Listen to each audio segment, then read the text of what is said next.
नमस्कार, सुप्रभात news MP के संध्या समाचार में आपका स्वागत है। खबर को शुरू करने से पहले आप सभी से निवेदन है कि इस वीडियो को लाइक करके चैनल को सब्सक्राइब जरूर करें। तो चलिए शुरू करते हैं आज शाम की मुख्य खबरें। सीएम शिवराज का मॉर्निंग एक्शन जारी। राशन वितरण में गड़बड़ी को लेकर श्योपुर के जिला आपूर्ति अधिकारी निलंबित। प्रदेश में कल्याणकारी योजनाओं का लाभ वास्तविक हितग्राहियों तक पहुंचाने को लेकर सीएम शिवराज सिंह चौहान बेहद गंभीर हैं।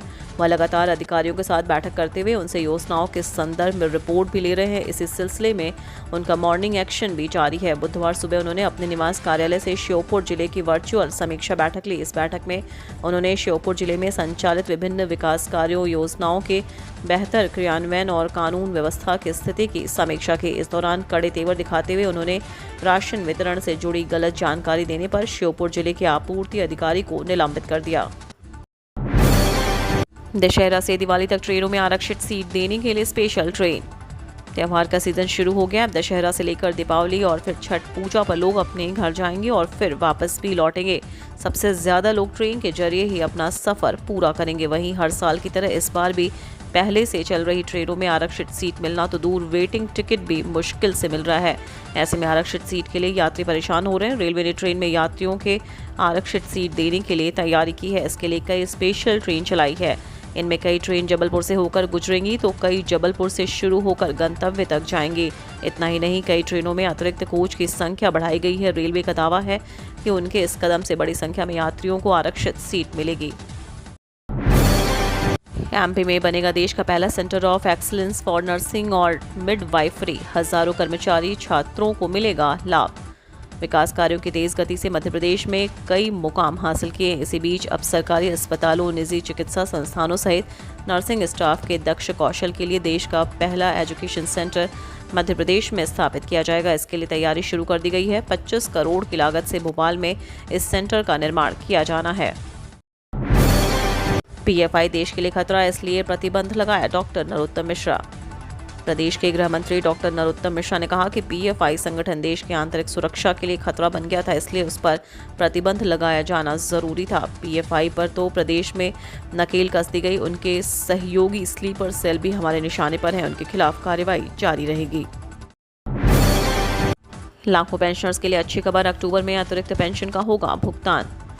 केंद्र सरकार के लाखों 7th पे कमीशन पूर्व कर्मचारियों के लिए बड़ी खबर है। दरअसल केंद्र सरकार के पेंशनर्स को आर्थिक लाभ उपलब्ध कराने में विकल्पों का चुनाव सावधानी पूर्वक किया जाता है।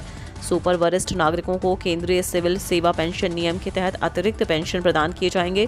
पेंशनर्स को रिटायरमेंट के 20 वर्ष पूरे करने के साथ ही पेंशन में 20% की वृद्धि देखने को मिलेगी। दरअसल केंद्रीय सिविल सेवा पेंशन नियम के तहत केंद्र सरकार के पेंशन भोगियों को प्रदान किए जाने वाले पेंशन अनुकंपा व्यवस्था में वृद्धि की जाती है। 80, 85, 90, 95 और 100 वर्ष की आयु प्राप्त करने वाले पेंशनर्स के पेंशन बढ़ जाते हैं। अक्टूबर में बदलेगा मौसम, 6 संभागों में बारिश के आसार। मध्य प्रदेश में अक्टूबर में एक बार फिर मौसम बदलाव देखने को मिलेगा। चक्रवाती घेरे के प्रभाव से 30 सितंबर तक हल्की से मध्यम बारिश होती रहेगी। एमपी मौसम विभाग ने आज शहडोल, रीवा, जबलपुर, भोपाल, नर्मदापुरम, इंदौर और उज्जैन संभाग के साथ पन्ना, दमोह और सागर में कहीं कहीं गरज चमक के साथ बारिश की चेतावनी जारी की है। सिंधी, सिंगलौरी, अनूपपुर, शहडोल, उमरिया, डिंडौरी, सीवनी, मंडला, बालाघाट, सागर, बैतूल, अलीराजपुर, झाबुआ, रतलाम और उज्जैन में गरज चमक के साथ बिजली गिरने और चमकने का अलर्ट जारी किया गया है। अगले 3 से 4 दिन मध्य प्रदेश में बादल छाए रहेंगे और हल्की से मध्यम बारिश का दौर जारी रहेगा। आदेश की अवहेलना पर हाईकोर्ट की तल्ख टिप्पणी, निगमायुक्त पर 50,000 रुपए का जुर्माना। मध्य प्रदेश हाईकोर्ट की एकल पीठ ने जबलपुर नगर निगम आयुक्त पर तल्ख टिप्पणी करते हुए कहा कि जब उनके खिलाफ अवमानना प्रकरण चलने लगा तो उन्होंने रिव्यू याचिका दायर कर दी। रिव्यू 6 साल बाद दायर की गई, जो नियम के खिलाफ है। लिहाजा जस्टिस नंदिता दुबे की एकल पीठ ने इस मत के साथ नगर निगम आयुक्त पर 50,000 रुपए की कास्ट लगाई है। हाईकोर्ट ने यह भी कहा है कि यह राशि 30 दिन के भीतर आर्मी सेंटर वेलफेयर फंड में जमा करा दी जाए।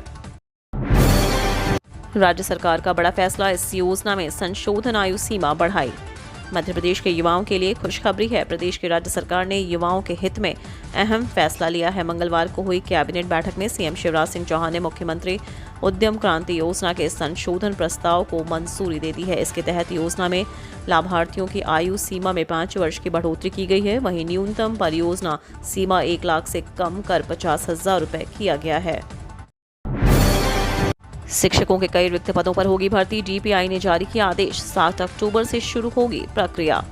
मध्य प्रदेश में अतिथि शिक्षकों की भर्ती का रास्ता साफ हो गया है। दरअसल शैक्षणिक सत्र 2022-23 में शासकीय स्कूल में अकादमिक और उच्च माध्यमिक विद्यालय में खेलकूद शिक्षक के रिक्त पदों की पूर्ति के लिए अतिथि शिक्षकों की भर्ती की जाएगी। लोक शिक्षण संचालनालय के आदेश के तहत कई पदों पर अतिथि शिक्षकों की भर्ती होनी है। हालांकि इसके लिए पहले तारीख 21 सितंबर घोषित की गई थी, जिसे अब बढ़ा दिया गया है। शिक्षक भर्ती की प्रक्रिया अब 7 अक्टूबर से शुरू होगी। कमलनाथ ने कहा, जो भी आतंकवादी संस्था है या गतिविधियों से जुड़े हों उन पर कार्रवाई हो।